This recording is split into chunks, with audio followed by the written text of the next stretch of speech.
ദൈവനാമം മഹത്വപ്പെടുമാറാകട്ടെ. ദൈവം നൽകുന്ന കടാക്ഷങ്ങൾ അനുഗ്രഹത്തിൻ്റേതാണ്. അതിനെ വിഗ്രഹങ്ങളാക്കി പരിവർത്തനം ചെയ്യുവാൻ നമുക്ക് അവകാശമില്ല.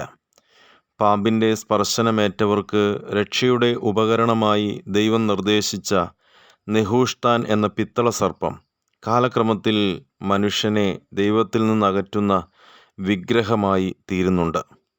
മന്ന തിന്നുമടുത്തവർ മാംസാഹാരത്തിനായി മുറവിളി കൂട്ടിയപ്പോൾ ദൈവം അവർക്ക് മാംസം നൽകുന്നു. ഇറച്ചി തിന്നുമ്പോഴും ദൈവത്തോട് അവർ മുറവിളി കൂട്ടിക്കൊണ്ടേയിരുന്നു. ഇറച്ചി തിന്ന് ഛർദ്ദിച്ച് ആ ഛർദ്ദിയിൽ കിടന്ന് ചിലരുടെയൊക്കെ ജീവൻ നഷ്ടമായി. സംഖ്യാപുസ്തകം 11 അധ്യായം 34 വാക്യം. അത്യാഗ്രഹികളെ സംസ്കരിച്ചതുകൊണ്ട് ആ സ്ഥലത്തിന് കിബ്രാത്ത് ഹത്താവ എന്ന് പേരായി. ദൈവത്തിൽ നിന്ന് ലഭിക്കുന്ന അനുഗ്രഹങ്ങളെ വിഗ്രഹമാക്കിയോ അത്യാഗ്രഹമാക്കിയോ മാറ്റുന്നത് ദൈവിക ജനത്തിന് ഉചിതമല്ല. നന്മയ്ക്ക് പകരം നന്മ പകരുന്നതാണ് മാനുഷികമായ ബോധ്യം.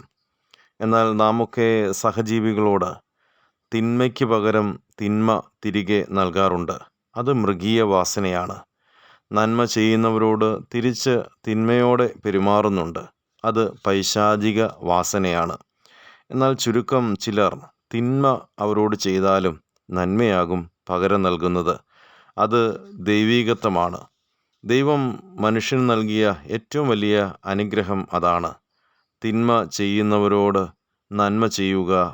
അത് തിന്മ ചെയ്യുന്നവനെ പോലും പരിവർത്തനത്തിന് കാരണമാക്കി തീർക്കും.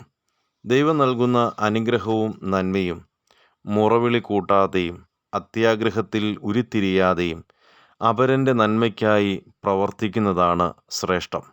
സത്യത്തിൽ നാമൊക്കെ ആചരിക്കുന്ന ഈ നോമ്പ് അപരനെയും കൂടി പരിവർത്തനപ്പെടുത്തുവാനും ശക്തിപ്പെടുത്തുവാനും മതിയായി തീരണം എന്നുള്ളതാണ് യാഥാർത്ഥ്യം. ദൈവം അനുഗ്രഹിക്കട്ടെ.